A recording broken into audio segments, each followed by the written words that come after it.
Good morning my dear student.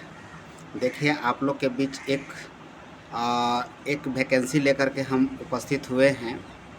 जो vacancy जो है आपके पास स्टाफ सिलेक्शन कमीशन है यानी एसएससी जीडी का है। फाइनली किसका है? एसएससी जीडी का, जो 2024 का वैकेंसी है। जैसा कि आप लोग वेबसाइट पर यहाँ पे देख रहे हैं, to the publish of the website the commission http://ssc.gov.in 5/9/2024। और ये यहाँ पे आप बोल्ड लेटर में लिखा हुआ बाबू नोटिस। तो ये नोटिस किस टाइप का नोटिस है सर? तो देखिएगा यहाँ पे constable GD in a central arm police force और CAPF है एंड SSF है। तो राइफल मैन हो गया, जीडी इन कहता है असम राइफल। तो देखिए इस टाइप से यहाँ पे है। तो नोटिस जो लिखा हुआ है सर, कांस्टेबल ब्यूरो एग्जामिनेशन 2025। तो इस टाइप से फाइनली हम लोग का एसएससी जीडी 2024 का जो है सर वैकेंसी आ चुकी है। उसी के बारे में हम लोग नोटिफिकेशन के बारे में, एज, फी, कब से कब तक डेट है सर, कब फॉर्म भराएगा, इस सब चीज़ के बारे में जानकारी हम आपको देने जा रहे हैं। और इस तरह के जानकारी दे रहे हैं। प्लस में इस तरह के वीडियो देखने के लिए लाइक शेयर एंड कमेंट जरूर कीजिएगा, सब्सक्राइब भी कीजिएगा। आप लोग जितना अपना सब्सक्राइब कीजिएगा बाबू, फ्लो कीजिएगा, उतना हम और इम्प्रेस से देखें। तो जैसा कि यहाँ पे हम लोग देख पा रहे हैं, date of submission of online application form. तो सर ऑनलाइन अप्लीकेशन फॉर्म को सबमिट करने के लिए है जो हमारे पास 5/9/2024 से 14/10/2024 तक है। Last date and time for the receipt of online application के लिए है 14/10/2024 से 23, यानी कि रात 12 बजे तक होगा। Last date and time for the making online fee payment हो गया 15/10/2024 है। अब यहाँ डेट ऑफ द कहता है window for the application form correction. कहते हैं मतलब कोई भी जैसे हम लोग फॉर्म भरते हैं उसमें किसी तरह का एरर अगर रह जाता है तो उसका करेक्शन करने के लिए हमारे पास एक डेट उसमें भी रखा हुआ है सर। 5/11/2024 से 7/11/2024 के बीच में हम लोग जा करके अपना डेट को जो है सो उसमें आप करेक्शन कर सकते हैं, कहीं पर अगर मिस्टेक एरर हो गया है। अब देखिए यहाँ टेंटेटिव का था schedule of the computer based examination. तो ये जैसा कि आप लोगों को पता होगा सर कि एसएससी जीडी का ऑनलाइन एग्ज़ाम होता है, उसी के बारे में यहाँ पे लिखा हुआ है सर कंप्यूटर बेस्ड एग्जामिनेशन हो गया।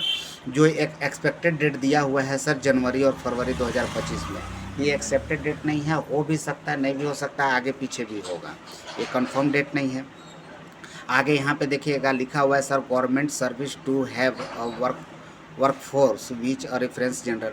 देखिए अब ये गवर्नमेंट का गाइडलाइंस कुछ है, जैसे कि कहाँ कहाँ पे सीआरपी एसएससी जीडी के माध्यम से किस डिपार्टमेंट में कहाँ कहाँ जाएगा, वो सारे चीज़ के बारे में है सर।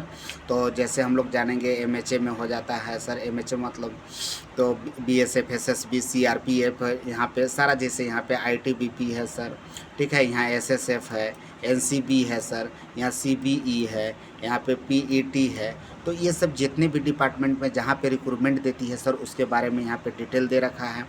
अब आगे हम लोग देख पाते हैं सर उसका ही नोटिफिकेशन है सर, जहाँ पे आप लोग को यहाँ पे इससे सिलेक्शन के बाद भेजा जाता है। उसके बाद हम लोग चलेंगे सर यहाँ से। तो सबसे पहले देखेंगे कि इसमें जो हमारे पास नोटिस दिया हुआ है examination to the public SSC based on the scheme of examination and vacancy for MHA. अभी इसके बारे में बताया जाएगा। एमएचए द्वारा लिएगा application form will be the accepted through the online mode only, यानी कि एग्ज़ाम का अप्लीकेशन जो लिया जाएगा वो ओनली फॉर क्या लिया जाएगा बाबू? ऑनलाइन लिया जाएगा।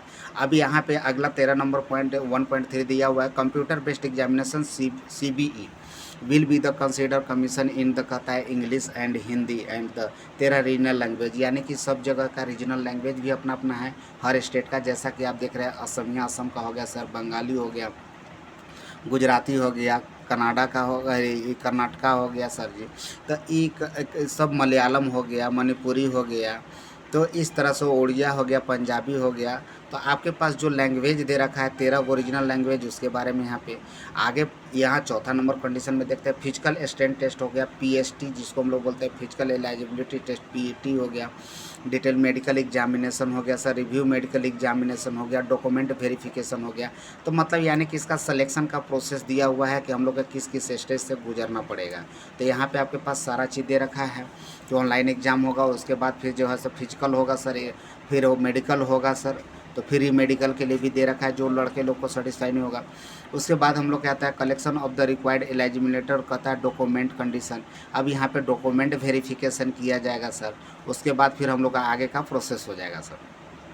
तो इस टाइप से ये तो सर जी कंप्लीट होने के बाद का प्रोसेस है। फिर हम लोग आते हैं, अब इसके बारे में आगे जानते हैं कि अब इसका पे स्केल क्या रहने वाला है। तो लेवल 1 यहाँ देखिए लगा हुआ है सर, 18,000 से 56,900 तक है for the post of the सबनी NCB एंड द प्ले। यहाँ पे भी एक स्क्रीन दिया हुआ सर, 21,700 लेकर 69,100 तक ऑल द पोस्ट, यानी कि सब पोस्ट बाई पोस्ट जो है ना, लेवल 1 और लेवल में 2 में 2, 3 में सब में इसमें बांटा हुआ है। उस लेवल के अकॉर्डिंग आपका जो है सो सिलेबस यहाँ आपका पेमेंट रहने वाला है। आगे नेक्स्ट अब हम लोग चर्चा कर लेते हैं वैकेंसी के ऊपर, तो किस किस डिपार्टमेंट में कहाँ कहाँ पे कितनी वैकेंसी हैं। तो हम लोग टोटल पे मंथन करेंगे बाबू। ST SC यहाँ पे जो है आपका इसका लिंक जो है टेलीग्राम का लिंक दे देंगे, वहाँ पे जाइएगा, ये PDF आपके पास अवेलेबल रहेगा, वहाँ से आप डाउनलोड कर करके बहुत अच्छा से इसका एनालाइज कर सकते हैं, और उसके बाद आप अपना फॉर्म सबमिट कीजिएगा। तो हम लोग सीधा सीधा में चलते हैं सर। जैसे BSF हम लोग जानते हैं सर, बॉर्डर सिक्योरिटी फोर्स, इसमें टोटल जो वैकेंसी है 13,306 है। उसके बाद CISF होता है, सेंट्रल इंडस्ट्रियल स्टाफ फोर्स होता है सर, तो इसमें हमारे पास 6,430 पोस्टें हैं। CRPF में हमारे पास 11,299 पोस्ट है सर। उसके बाद SSB में हमारे पास है 819 पोस्ट दिए हुए, कितना है 819 है। उसी टाइप से ITBP की अगर बात कर लेते हैं तो 2,564 जो 64 है हमारे पास है। उसके बाद असम राइफल के बारे में बात कर लेते हैं तो 1,148 है। SSF में 35 है सर, NCB में जो है सो 11 है। तो इस टाइप से आपके पास टोटल जो है सो यहाँ पे है सर। अब फीमेल कैंडिडेट के लिए अलग से यहाँ पे लगा हुआ है सर। तो फीमेल कैंडिडेट में जो है सो सर जी देखेंगे अगर BSF में तो 15,654 वो वैकेंसी है सर। उसके बाद CISF के बात कर लेते हैं तो 7,145 है। उसके बाद हम लोग CRPF की बात कर देते हैं। फीमेल कैंडिडेट के बारे में हम डिस्कस कर पा रहे हैं। देखिए यहाँ पे साफ वर्ड में लिखा हुआ वो फीमेल कैंडिडेट और इधर मेल कैंडिडेट। यहाँ पे 11,541 है। उसके बाद SSB में 819 है, और यहाँ पे ITBP में 3,017 पोस्ट रहने वाली है। इसी टाइप से हम लोग देखते हैं असम राइफल में सर 1,248 है, और फिर SSF में है 35, और NCB में है हमारे पास 22। तो इस टाइप से अगर देखा जाए तो फीमेल कैंडिडेट के लिए टोटल नंबर ऑफ वैकेंसी हो गया 39,481 गो है, और फीमेल में देखते हैं तो 35,612 गो है। तो इस टाइप से टोटल हमारे पास वैकेंसियाँ का यहाँ पे लिस्ट था सर, जो हम आपको दिखा दिया। अगर ये दोनों को जोड़ देते हैं सर, तो दोनों को जोड़ेंगे तो 2 और 1 कितना हो जाएगा, तो 2 और 1 कितना होता है 3 हो गया। उसके बाद फिर हम लोग चलेंगे कितना पे, तो आप इसमें सम कर लीजिएगा। आप यहाँ देख सकते हैं कितना वैकेंसी है। आगे के प्रोसेस की और बात हम लोग करते हैं सर। तो अब यहाँ पे है सर कि अब हम लोग आते हैं एज के बारे में चर्चा करते हैं। नेक्स्ट पोजीशन क्या करते हैं सर, एज। तो एज क्या क्या दिया हुआ है, क्या रहने वाला है। तो the curriculum date of the relaxation देखिए 1/1/2025, यानी कि जो भी एज रिलैक्सेशन लेते हैं उनका कट ऑफ डेट जो है बाबू 1/1/2025 दे रखा है। इसी के अकॉर्डिंग इससे ज़्यादा नहीं होगा सर। ये कब के लिए है, जो एज रिलैक्सेशन लेते हैं सर, यहाँ से ही काउंट करना होगा कि एक्चुअली आपका एज कितना हो रहा है। इसी डेट को लगा कट ऑफ डेट लगाया हुआ है। अब यहाँ से हम लोग सर देखते हैं 14/7/1988 तक के according to age of candidate must be 18 से 23 साल हो गया सर मिनिमम, यानी कि कितना हो गया, वो जो वैकेंसी हम लोग भर पाएंगे वो 18 से 23 साल के लिए भर पाएंगे। जो कट ऑफ डेट हो गया 1/1/2025 लिखा हुआ है। अब यहाँ से आगे का कैंडिडेट है लेट देन इतना इतना हो गया। अब हम लोग यहाँ पे चलेंगे सर, तो इसमें कुछ और कंडीशन है। वो तो सर जी 18 से 23 साल हमारे पास लगा हुआ है। उसके अलावा और क्या क्या एज में बेनिफिट देंगे। जो SC ST कैंडिडेट है उनको 5 ईयर का एक्सटेंड मिलेगा सर, 5 ईयर एज रिलैक्सेशन मिलेगा। यानी कि अगर इस तरह से देखा जाए तो 23 में 5 जोड़ देंगे तो सर 18 से 28 और 5 दिन, हाँ 28 तक, 18 से 28 साल तक के बच्चे आप SC ST कैंडिडेट के लोग भर सकते हैं। OBC के बात कर लिया जाए तो सर 18 से 26 तक के बच्चे भर सकते हैं। एक सर्विसमैन का 3 साल है तो यहाँ से भी 18 से 26 हो गए बाबू। और जो है सर डिपेंडेंसी है, देखिए चिल्ड्रेन एंड डिपेंडेंसी, इसमें 5 ईयर का दिया हुआ है। आगे बात कर लेते हैं तो यहाँ पे जैसे यहाँ पे इस डिपार्टमेंट में 8 है सर, यहाँ पे 10 ईयर का ये एक्स्ट्रा एज दिया हुआ है। जो 23 साल से ऊपर में भी उतना तक इस कंडीशन को जो फुलफ़िल करेंगे सर उसको भर सकते हैं। आगे नेक्स्ट अगर हम लोग आगे की ओर देख लेते हैं सर, तो एक्स इसमें जो सर लिखा हुआ है सर एग्जामिनेशन कहता है एंड एक्स एक्स सर्विसमैन का पर्सन के लिए। तो ये सब जो एक्स सर्विसमैन के लिए है, आप इस नोटिफिकेशन में जा करके और इसका पूरा डिटेल देख सकते हैं यहाँ पे, जैसा कि सब कुछ हम लोग देख पाए। अब यहाँ से हम लोग नोटिफिकेशन में फाइनली जो है हम लोग, तो यहाँ पे हम लोग चलते हैं सर एजुकेशन क्वालिफ़िकेशन क्या रहने वाला है। तो अब हम लोग एजुकेशन क्वालिफ़िकेशन के बारे में जान जाते हैं कि the candidate must be the past matriculation, यानी कि कम से कम आपके पास मैट्रिक यानी 10th क्लास आप पास होना चाहिए सर। उससे आगे का भी है तो आप दे सकते हैं, बट आपको मिनिमम कम से कम जो है सो आपको मैट्रिक का पास होना चाहिए, 10th होगा सर, तब भी आप इस फॉर्म को भर सकते हैं। उसके बाद हम लोग चलेंगे सर आगे की ओर, देख लेते हैं। तो यहाँ पे सब जो आगे दिया हुआ है सर, ऑनलाइन कैसे फॉर्म आप लोग को भरना है, तो कहाँ कहाँ का कोड दिया हुआ है, एग्जामिनेशन सेंटर कोड दिया हुआ है बाबू। यहाँ पे जो यूटी में जो जो आते हैं सर उसके लिए सेंटर का कोड दिया हुआ है। Address of the religion office, वहाँ का एड्रेस दे रखा है। तो यहाँ पे सब वही है, सेंटर कोड है और उसका एड्रेस है, सारा चीज़ रेफरेंस दे रखा है। तो इस चीज़ को आप लोग देख लीजिएगा, जिस भी बोर्ड में भरिएगा यहाँ से सेंटर कोड वगैरह आप लोग को जैसा कि है फिल करना पड़ेगा फॉर्म में। तो इसका हम आप लोग को बीच एक फॉर्म जब होगा सर, तो उस समय हम एक वीडियो बना देंगे कि फॉर्म कैसे भरना है, क्योंकि गलती मत कीजिएगा फॉर्म भरते समय। शेड्यूल ऑफ, देखिए एग्जामिनेशन तो है सर, जब एग्जामिनेशन शेड्यूल किया जाएगा तो कंप्यूटर बेस्ड में, यानी कि इसका सिलेबस क्या क्या रहने वाला है, सिलेबस के बारे में हम लोग डिस्कस कर लेते हैं। जैसे जनरल हो गया, जनरल इंटेलिजिबिलिटी रीजनिंग, जिसको हम लोग बोलते हैं रीजनिंग सर, ये 20 नंबर का होगा, मैक्सिमम 20 क्वेश्चन होंगे, 20 क्वेश्चन होंगे और ये 40 नंबर के हैं। कितना का? 40 का है। उसी तरह से जनरल नॉलेज की बात करते हैं सर, तो ये भी 20 क्वेश्चन है और 40 नंबर का।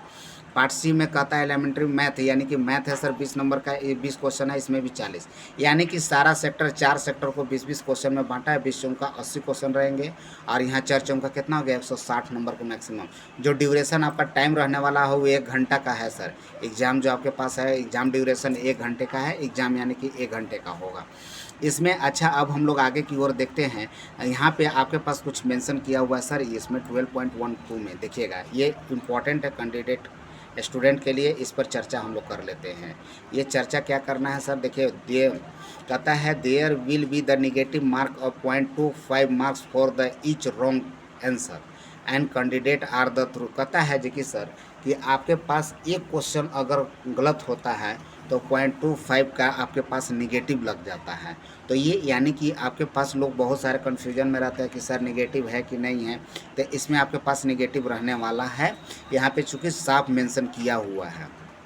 ठीक है, आगे अब इसमें के बारे में देखेंगे तो सर सब सिलेबस के बारे में दिया हुआ है। आप इसको PDF दिया हुआ, टेलीग्राम लिंक भी दे देंगे सर, वहाँ पे जा कर के डाउनलोड कर लीजिएगा और उसमें जा कर के अपना देख लीजिएगा सिलेबस यहाँ पे क्या क्या रहने वाला है। तो हम लोग इसका फिजिकल के बारे में सारा चीज़ अब दे रखा है, तो फिजिकल के बारे में भी अच्छा चलिए थोड़ा सा हम लोग इसको डिस्कस कर लेते हैं। तो फिजिकल में हम लोग देखेंगे सर फिजिकल टेस्ट के लिए क्या क्या है। तो यहाँ पे देखिए जैसा कि दे रखा है रेस, यानी कि दौड़ भी है दिया बाबू। मेल कैंडिडेट के लिए 5 किलोमीटर इन कहता है 24 मिनट में। 5 किलोमीटर कितना देर में दौड़ना है? 24 मिनट में दौड़ना है। और फीमेल कैंडिडेट को 1.6 किलोमीटर जो है सो 8.5 मिनट में यहाँ पे सर जी दौड़ लेना है। 8.1 हाफ दिया हुआ 8.5 मिनट में है। यहाँ पे candidate for the belonging to the Ladakh region के लिए है। उसके बाद फिर हम लोग आगे आते हैं सर जी रेस में। तो यहाँ पे मेल कैंडिडेट के लिए दिया हुआ 1.6 किलोमीटर रेस इन 7 मिनट में, और महिला लोग के लिए 800 मीटर रेस इन द कहता है candidate of the Ladakh region के लिए है, रिमार्क किया हुआ है सर, यानी कि उन लोग के लिए स्पेसिफिकेशन। अब हाइट वेट चेस्ट की बात कर लेते हैं। तो यहाँ पे देखिएगा सर हाइट के रूप में मेल का जो है सो 170 है बाबू, और फीमेल 157 है। इसमें हाइट लिया जाएगा सर। जिसमें भी आपके पास इसमें भी हाइट रिलेशेशन में भी दिया हुआ है मेल और फीमेल कैंडिडेट का, यहाँ पे जैसा कि आप लोग देख पा रहे हैं। इसमें उसके बाद फिर हम लोग आगे की ओर बढ़ जाते हैं। तो आगे की ओर बढ़ते हैं तो ये हमारे पास एज से रिलेटेड है, और जैसा हाइट रहता है सर वो जैसा हाइट वेट उसी का आधार से वेट का आपके पास इसमें गणना किया जाएगा। ठीक है, तो आगे के फिर जो है सो विशेष सब जो भी चीज़ होगा सर फिर आप जो है सो नोटिफिकेशन डाउनलोड करके उसके बाद पढ़ सकते हैं। और इस तरीक़ा से फाइनली हम लोग को अगर देखा जाए तो यहाँ से हम लोग को देखने का मिला सर जी कि हमारे पास SSC GD का एग्ज़ाम में 18 से 23 साल और जो OBC कैंडिडेट है ये है उनके लिए है सर। हाइट हो गया 170 हो गया सर, क्वेश्चन हमारे पास क्या क्या रहने वाले 20-20 क्वेश्चन रहेंगे, एक सब्जेक्ट का 4 सब्जेक्ट में कंटेंट किया हुआ है। तो इस टाइप से हम आपको इन्फॉर्मेशन दिए सर, आप इसको देखिएगा, फिर आप लोग को नेक्स्ट वीडियो में मिलेंगे सर, जो आप इसको फॉर्म भरने के लिए हम आपको सिखाएंगे। ठीक है, तब तक के लिए धन्यवाद। चैनल को लाइक सब्सक्राइब जरूर करें, फिर नेक्स्ट वीडियो